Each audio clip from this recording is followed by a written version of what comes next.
نحمده ونصلي ونسلم على رسوله الكريم اما بعد فاعوذ بالله من الشيطان الرجيم بسم الله الرحمن الرحيم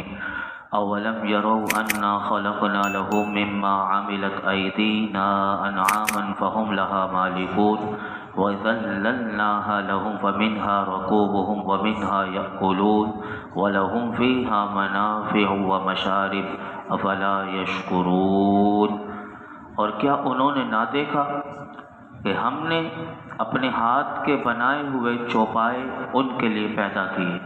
تو یہ ان کے مالک ہیں، اور ہم نے ان چوپایوں کو ان کے لیے تابع کر دیا، تو ان چوپایوں سے کچھ ان کی سواریاں ہیں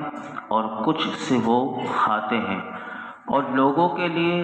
ان چوپایوں میں کئی طرح کے منافع اور پینے کی چیزیں ہیں، تو کیا وہ لوگ شکر ادا نہیں کریں گے؟ اس آیت کریمہ میں یہ 3 آیات کا مختصر خلاصہ یہ ہے کہ مکے کے مشرکین سے اللہ نے فرمایا کہ کیا وہ اس بات پر غور نہیں کرتے اور یقینی طور پر انہوں نے نہیں جانا کہ ہم نے اپنی قدرت سے بنائے ہوئے چوپائے ان کے اور ان کے فائدے کے لیے پیدا کیے، اور یہ ہمارے مالک بنانے کی وجہ سے ان چوپایوں کے مالک بنے، اور ان میں وہ چوپایوں میں تصرف کرتے ہیں، کیونکہ چوپایوں کو پیدا کرنے کے بعد اگر ہم مالک نہ بناتے تو یہ اس سے نفع نہیں اٹھا سکتے، اور ہم نے انہی چوپایوں کو جانوروں کو ان کے لیے مسخر کر دیا اور ان کے تابع کر دیا کہ جس کے نتیجے میں وہ طاقتور اور مضبوط چوپایوں پر وہ سوار بھی ہو جاتے ہیں، اپنے سامان کو رکھ کر جہاں لے جانا چاہتے ہیں وہ لے جاتے ہیں، اور ان چوپایوں کو جب ذبح کر کے کھانا چاہتے ہیں تو ذبح کرنا بھی ان کے لیے کوئی مشکل نہیں ہوتا۔ اور فرمایا ان چوپایوں میں ان کے لیے بڑے بینیفٹس ہم نے رکھے ہیں کہ کچھ تو ان جانوروں کی سواریاں بناتے ہیں تاکہ ان کا آنا جانا آسان ہو جائے، اور اسی جانوروں سے یہ گوشت بھی کھاتے ہیں، اس کی چربی بھی کھاتے ہیں، اور فرمایا ان چوپایوں میں ان کے لیے طرح طرح کے ہم نے فائدے رکھے ہیں، جیسے کہ ان کی کھالوں سے، بالوں سے، اون سے وہ اپنے کام میں لاتے ہیں، اور پینے کی چیزیں بھی ان چوپایوں میں جیسے دودھ ہے اور دودھ سے بننے والی چیزیں جیسے دہی ہیں اور دیگر چیزیں ہیں، فرمایا کہ انہی چیزوں سے حاصل ہوتی ہیں۔ تو کیا وہ مشرکین یہ نعمتیں عطا فرمانے والے رب العالمین کی وحدانیت کا اقرار کر کے اور عبادت میں کسی کو اس کا شریک نہ ٹھہرا کر اس کا شکر ادا نہیں کریں گے؟ یہ تو تھا مشرکین سے، لیکن ہم بھی دیکھیں کہ اللہ رب العالمین نے ان چوپایوں میں ہمارے لیے بھی کتنی بڑی نعمت رکھی ہے کہ ہم بھی انہی کا گوشت کھاتے ہیں اور انہی کی چیزیں استعمال کرتے ہیں، تو ہمیں بھی کتنا اللہ کا شکر ادا کرنا چاہیے۔ یہاں ایک بات یاد رکھیے گا کہ قرآن حکیم میں جیسے سورہ یاسین شریف کی یہ والی آیت 71 میں ایدینا آیا، یعنی ہمارے ہاتھ، یعنی ہم نے اپنے ہاتھ کے بنائے ہوئے، اور اسی طرح سورہ یاسین شریف کی آخری آیت میں بھی بیدی ہی یہ آئے گا، تو یہ ہاتھ کا لفظ استعمال ہوا، تو یہ یاد رکھیے گا یہ بطور محاورہ ہے قرآن میں، کیونکہ اللہ رب العالمین جسم اور جسمانی ہاتھ سے پاک ہے، یہ بات یاد رکھیے گا۔ تو اس کا ترجمہ جو ہوگا یہ ہوگا تو یہی جو لفظ ہے کہ اپنے ہاتھ کے بنائے ہوئے، لیکن جب اس کی تفسیر میں مفسرین نے یہ لکھا کہ ہم نے اپنی قدرت سے بنائے ہوئے، جیسے اللہ نے چاہا ان چوپایوں کو بنایا، تو یہ یاد رکھیے گا کہ اللہ کے لیے جیسے ہمارے ہاتھ ہیں ایسے اللہ رب العالمین کے لیے ایسے ہاتھ نہیں بولے جائیں گے، اور وہ کیونکہ وہ جسمانی ہاتھ سے پاک ہے اور جسم سے پاک ہے۔ آگے سنیے، فرمایا وَاتَّخَذُوا مِن دُونِ اللَّهِ آلِهَةً لَعَلَّهُمْ يُنصَرُونَ، اور انہوں نے اللہ کے سوا اور معبود بنا لیے شاید کہ ان کی مدد ہو جائے۔ یہاں اللہ تعالیٰ نے کفار مکہ کی زیادتی اور گمراہی کی انتہا کو بیان کیا کہ ان پر لازم تو یہ تھا کہ وہ صرف اللہ رب العالمین کی عبادت کر کے اس کی نعمتوں کا شکر ادا کرتے، لیکن انہوں نے اللہ کی عبادت کرنے کے بجائے فرمایا ان بے بس بتوں کو جو نہ نفع دے سکتے ہیں نہ نقصان پہنچا سکتے ہیں، ایسے عاجز بتوں کو انہوں نے پوجنا شروع کر دیا، اور ان بتوں سے جو بے بس ہیں ان سے انہوں نے یہ توقع رکھی کہ ان کی مدد کی جائے گی مصیبت کے وقت، یہ بت ان کی مدد کریں گے اور انہیں اللہ کے عذاب سے بچائیں گے۔ فرمایا ایسا ہونا ناممکن ہے، یہ کبھی بھی نہیں ہو سکتا، کیونکہ وہ خود بے بس ہیں، وہ کیا ان کی مدد کریں گے۔ آگے ارشاد فرمایا لا یستطیعون نصرهم وهم لهم جند محضرون، وہ معبود ان کی مدد نہیں کر سکتے اور وہ لوگ خود ان معبودوں کے لیے حاضر خدمت لشکر بنے ہوئے ہیں۔ یعنی اللہ رب العالمین نے ان کی حقیقت سے پردہ اٹھایا اور فرمایا کہ مشرکوں کا اپنی معبودوں سے مدد کی توقع رکھنا یہ بالکل بیکار ہے۔ فرمایا کہ ان کے معبود ان کی مدد کر سکتے ہیں اور نہ ہی انہیں اللہ کے عذاب سے بچا سکتے ہیں، کیونکہ وہ تو جماعت یعنی پتھر سے بنے ہوئے بے جان، بے قدرت اور بے شعور ہیں، اور الٹا معاملہ یہ ہے کہ یہ اپنے بتوں کی خود حفاظت کرتے ہیں۔ یعنی اتنی ان کی مت ماری گئی ہے کہ یہ بت پرست خود اپنے معبودوں کی حفاظت کے لیے ان کے لشکر بنے ہوئے ہیں اور بتوں کی خدمت کے لیے ہر وقت موجود رہتے ہیں۔ آپ دیکھیے آج بھی مندروں میں کہ ان کے پجاری وہ اس کی حفاظت کے لیے بالکل موجود ہوتے ہیں۔ ان کے بت کو حضرت ابراہیم علیہ السلام نے انہی بتوں کو جب توڑا تھا، وہ بھی قرآن ہمیں بتاتا ہے کہ ان کو کیسے بتایا تھا کہ یہ اب، اور اسی کے اوپر کلہاڑا رکھ دیا تھا کہ انہی میں سے کسی سے پوچھ لو کہ تمہارے چھوٹے معبودوں کو جس نے توڑا ہے تو یہ بڑے نے ہی توڑا ہوگا۔ تو یہ اللہ رب العالمین نے یہ بات یہاں پر بھی ذکر کی، اور اس کا ایک اور معنی علماء نے لکھا کہ آخرت میں کافروں کے ساتھ ان کے بت بھی گرفتار کر کے حاضر کیے جائیں گے اور سب کے سب جہنم میں داخل ہوں گے،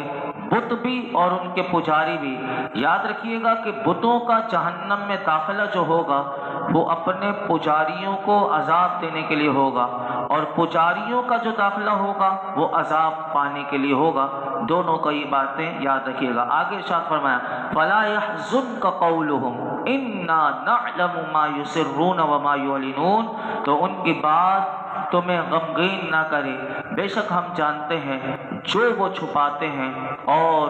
جو ظاہر کرتے ہیں۔ اس آیت کریمہ میں پھر اللہ رب العالمین نے اپنے محبوب کو تسلی دیتے ہوئے ارشاد فرمایا اے پیارے حبیب، جب یہ کفار واضح طور پر اور کھلے امور میں مخالفت ہی کرتے ہیں اور آپ کو جھٹلاتے ہیں، آپ کی تکذیب کرتے ہیں، آپ کا انکار کرتے ہیں، آپ کی بات کا انکار کرتے ہیں، آپ ان کی تکلیفوں اور ان کی جفاکاریوں سے غمگین نہ ہو۔ بے شک ہم ان بتوں کے پجاریوں، ان مشرکین کو، ان کافروں کو ہم جانتے ہیں، جو وہ چھپاتے ہیں اور جو ظاہر کرتے ہیں، ہم انہیں ان کے کردار کی سزا قیامت کے دن ضرور دیں گے۔ آپ سنیے آگے ارشاد فرمایا اولم ير الانسان انا خلقناه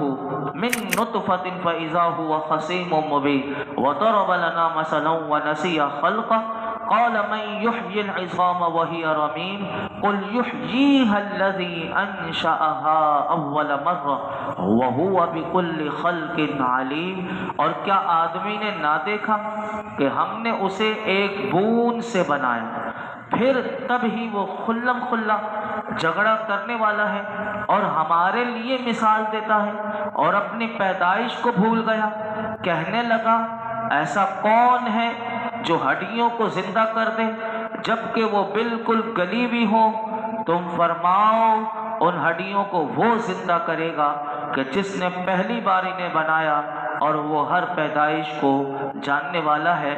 اس آیات کریمہ کا شان نزول یہ ہے کہ مفسرین فرماتے ہیں یہ آیت عاص بن وائل یا ابو جہل یا مشہور قول کے مطابق ابی بن خلف رئیس المنافقین کے بارے میں نازل ہوئی کہ جو مرنے کے بعد اٹھنے کے انکار میں نبی کریم صلی اللہ علیہ وسلم سے بحث اور تکرار کرنے کے لیے آیا۔ اس نے قبرستان سے ایک ہڈی اٹھائی، گلی ہوئی ہڈی کسی مردے کی، اور وہ نبی پاک صلی اللہ علیہ وسلم کی بارگاہ میں آیا اور اس ہڈی کو وہ توڑتا تھا اور نبی اکرم صلی اللہ علیہ وسلم سے بحث کرتا تھا کہ آپ کا یہ خیال ہے کہ اس ہڈی کو گل جانے اور ریزہ ریزہ ہو جانے کے بعد بھی اللہ زندہ کرے گا؟ تو نبی اکرم صلی اللہ علیہ وسلم نے اس کو کہا ہاں، اس انسان کو جس کی یہ ہڈی ہے اسے بھی اور تجھے بھی مرنے کے بعد اٹھائے گا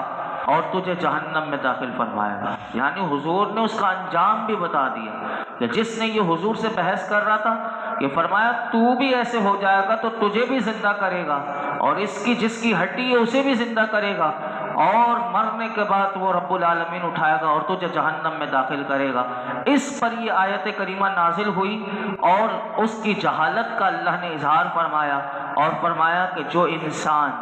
گلی ہوئی ہڈی کا بکھرنے کے بعد اللہ کی قدرت سے زندگی قبول کرنا اپنی نادانی سے، اپنی بے وقوفی سے وہ ناممکن سمجھتا ہے، فرمایا کتنا بے وقوف ہے کہ اپنے آپ کو نہیں دیکھتا۔ یعنی پہلے اپنے آپ کو دیکھ لے کہ یہ تو ہڈی ہے نا، فرمایا کہ تو اپنے آپ میں غور کر، ابتدا میں تو ایک گندا نطفہ تھا،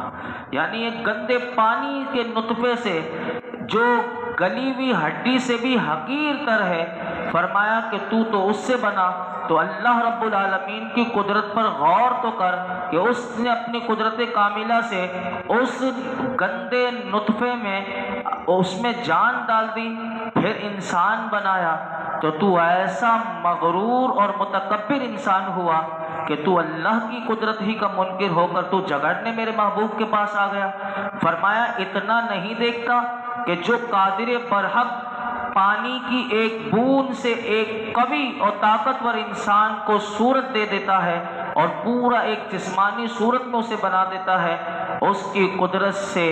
گلی ہوئی ہڈی کو دوبارہ زندگی بخشنا کیا بعید ہے، اس کو ناممکن سمجھنا۔ فرمایا یہ کتنی کھلی ہوئی جہالت ہے کہ وہ گلی ہوئی ہڈی کو ہاتھ سے مل مل کر ہمارے لیے مثال دیتا ہے۔ یعنی اللہ تعالیٰ فرماتا ہے وہ میرے محبوب کے سامنے میرے لیے مثال دیتا ہے۔ فرمایا یہ ہڈی تو ایسی بکھری ہوئی ہے کہ یہ کیسے زندہ ہوگی؟ فرمایا کہ یہ کہتے ہوئے اپنی وہ پیدائش کو ہی بھول گیا کہ وہ تو منی کے ایک قطرے سے اسے اللہ نے پیدا کیا ہے۔ اے محبوب آپ اس سے فرما دیں کہ ان ہڈیوں کو وہ زندہ کرے گا کہ جس نے پہلی بار انہیں بنایا، اور وہ پہلی اور بعد والی، یعنی پہلی والی بھی اور بعد والی پیدائش کا علم رکھنے والا ہے، وہ جاننے والا ہے۔ جب اس کا علم اتنا کامل ہے اور اس کی قدرت بھی اتنی کامل ہے تو پھر تمہیں دوبارہ زندہ کیے جانے کو ماننے میں کیوں، یعنی تم اس تعامل کا شکار ہو کہ کون زندہ کرے گا؟ تو یہ بات اللہ نے ذکر کی۔ آگے ارشاد فرمایا الذی جعل لکم من الشجر الاخضر نارا فاذا انتم منہ توقدون، جس نے تمہارے لیے سبز درخت سے آگ پیدا کی تو جبھی تم اس سے آگ جلاتے ہو۔ عرب میں 2 درخت ہوتے تھے۔ اب دیکھیے اللہ رب العالمین کیسے اپنی قدرت کی عجیب و غریب نشانی دکھاتا ہے۔ عرب میں 2 درخت ہوتے تھے، مفسرین فرماتے ہیں جو وہاں عرب کے جنگلوں میں کثرت سے پائے جاتے تھے۔ ایک کا نام مرخ، خے سے آخر میں، اور دوسرے کا نام عفار۔ یہ 2 درختوں کے نام ہیں۔ ان کی خاصیت یہ تھی کہ ان کی جو شاخیں تھیں وہ سبز یعنی گرین کلر کی شاخیں، اور ان دونوں شاخوں کو جب توڑ کر ایک دوسرے سے رگڑا جاتا تھا تو اس سے آگ نکلتی تھی۔ حالانکہ وہ دونوں درخت کی جو شاخیں ہیں مفسرین کہتے ہیں اتنی تر ہوتی تھی کہ ان میں سے پانی نکلتا رہتا تھا، یعنی آپ اندازہ لگائیں۔ تو فرمایا اس میں کیسی قدرت کی عجیب و غریب نشانی ہے کہ آگ اور پانی دونوں ایک دوسرے کی ضد ہیں، یعنی پانی آگ کو بجھا دیتی ہے اور آگ پانی کو، کبھی دونوں ایک دوسرے کی ضد ہیں، لیکن فرمایا ہر ایک جگہ ایک لکڑی میں موجود ہے، نہ پانی آگ کو بجھائے نہ آگ لکڑی کو جلائے۔ جس قادر مطلق کی یہ حکمت ہے کہ وہ اگر ایک بدن پر موت کے بعد زندگی وارد کر دے تو اس کی قدرت سے کیا عجیب اور اس کو ناممکن کہنا۔ فرمایا یہ آثار قدرت دیکھ کر یہ وہی کہہ سکتا ہے کہ جو جاہل ہو اور سرکشی کرنے والا ہو اور انکار کرنے والا ہو۔ تو دیکھیے کہ رب العالمین اگر چاہے تو جو پانی جس میں سے ٹپک رہا ہو اسی میں سے آگ بھی پیدا کر دے۔ یعنی یہ مثال دے کر انہیں سمجھایا گیا، اور وہاں اس زمانے میں یہ درخت وہاں کثرت سے موجود تھے۔ آگے ارشاد فرمایا اولیس الذی خلق السماوات والارض بقادر علی ان یخلق مثلهم بلا وهو الخلاق العلیم، اور کیا جس نے آسمان و زمین بنائے وہ اس بات پر قادر نہیں کہ ان جیسے اور پیدا کر دے؟ کیوں نہیں، وہی بڑا پیدا کرنے والا سب کچھ جاننے والا ہے۔ اللہ نے ایک اور دلیل دی اور فرمایا کہ دیکھو مردوں کو زندہ کرنے پر اللہ نے اپنی قدرت کو بیان کیا کہ جس رب العالمین نے اتنا بڑا آسمان اور اتنی بڑی زمین جیسی مخلوق اللہ نے بنا دی، تو کیا اے انسان وہ اس بات پر قادر نہیں کہ آخرت میں ان جیسے حقیر اور چھوٹے انسان دوبارہ بنا دے؟ جو انکار کرنے والے وہ حقیر ہی ہوئے نا۔ تو فرمایا کیوں نہیں، پھر خود ہی بتا دیا کہ بے شک رب العالمین اس بات پر قادر ہے، اور عقل بھی یہ فیصلہ کرتی ہے کہ بندہ عقل سے سوچے کہ جو رب اتنا بڑا آسمان بنا سکتا ہے، اتنی بڑی زمین جس نے مخلوق کو پیدا کرنے پر قادر ہے، تو وہ انسانوں کو دوبارہ پیدا کرنے پر بھی قدرت رکھتا ہے، اور اس کی قدرت کامل اور اس کا علم تمام معلومات کو شامل ہے، کیونکہ وہی بڑا پیدا کرنے والا سب کچھ جاننے والا ہے۔ وقت تو میرا مکمل ہو گیا، میں 2 منٹ صرف آپ سے، کیونکہ 2 آیتیں مختصر رہ گئیں اور سورہ یاسین شریف کا اختتام ہوگا۔ آگے ارشاد فرمایا انما امرہ اذا اراد شیئا ان یقول له کن فیکون، اس کا کام تو یہی ہے کہ جب کسی چیز کا ارادہ فرماتا ہے تو اس سے فرماتا ہے ہو جا، تو وہ ہو جاتی ہے۔ اللہ نے اپنی شان یہ ساری دلیلیں بیان کرنے سے فرمایا کہ اس رب العالمین کی شان تو یہ ہے کہ جب وہ کسی چیز کو پیدا کرنے کا ارادہ فرماتا ہے تو اس کا ارادہ اس کو وہ فرماتا ہے ہو جا،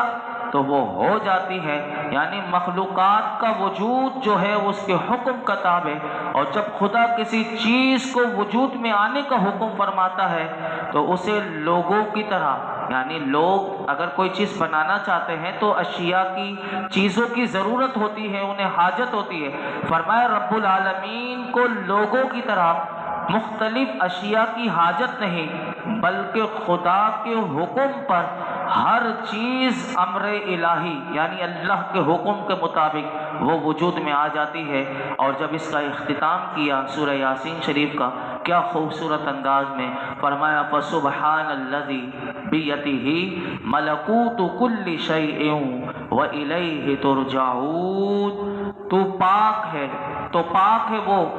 جس کے ہاتھ میں ہر چیز کا قبضہ ہے اور اسی کی طرف تم پھیرے جاؤ گے۔ یعنی بیان کردہ سب چیزوں سے ثابت ہو گیا، یعنی جتنی اللہ نے سورہ یاسین شریف میں شروع سے لے کر یہاں تک جتنی باتیں بیان کی، تو فرمایا کہ ثابت ہو گیا کہ مشرکین جو کہتے ہیں، یعنی کبھی اس کا شریک بناتے ہیں، کبھی کس کو لے کر آتے ہیں، جتنی باتیں، فرمایا کہ مشرکین جو کہتے ہیں رب العالمین اس سے وہ پاک ہے، جس کے دست قدرت میں فرمایا ہر چیز کا قبضہ ہے اور ہر چیز کا مالک ہے، اور مرنے کے بعد سن لو کہ تم اسی کی طرف تم آخرت میں پھیرے جاؤ گے، کیونکہ اس کے علاوہ کوئی علی الاطلاق مالک نہیں ہے، کیونکہ جو مالک بھی بنتا ہے کسی چیز کا وہ اس کے بنانے سے مالک بنتا ہے۔ اللہ رب العالمین سورہ یاسین شریف میں جو جو باتیں ہم نے سماعت کی، اللہ رب العالمین ہمیں اس پر عمل کی توفیق عطا فرمائے، اور ہمیں اللہ غور و فکر کی توفیق عطا فرمائے۔ سورہ یاسین شریف کی برکت سے اللہ ہماری بے حساب مغفرت فرمائے۔ الحمدللہ رب العالمین والصلاة والسلام علی سید الانبیاء والمرسلین وعلی آلہ واصحابہ اجمعین۔ یا اللہ پاک سورہ یاسین شریف کا مکمل درس سننے سنانے میں کوئی غلطی کوتاہی ہوئی وہ معاف فرما دے، اپنی بارگاہ میں قبول فرما لے۔ اللہ ہمیں غور و فکر کی توفیق عطا کر دے۔ اے مالک، تو کتنا کریم ہے کہ رب کریم اگر تو چاہے تو ہماری نافرمانیوں، ہمارے گناہوں کی سزا میں ہماری چہرے بدل جائیں، ہماری صورتیں مسخ ہو جائیں، ہمیں مولا کریم بہت سی مولا کریم سزائیں مل سکتی ہیں، لیکن تیرا کرم ہے کہ تو نے ہمیں مہلت دی ہوئی ہے۔ اللہ ہمیں کثرت سے توبہ کرنے کی توفیق عطا فرما، توبہ پر استقامت عطا فرما، ہمارے گناہوں کو معاف فرما دے، ہمیں مولا کریم نیک اعمال کی توفیق عطا فرما، ہر گناہ سے بچنا ہمارے لیے آسان کر دے، حقیقتاً ہمیں نیک بنا دے، ظاہر و باطن ایک کر دے۔ یا اللہ ہر قسم کے منافقت اور ریاکاری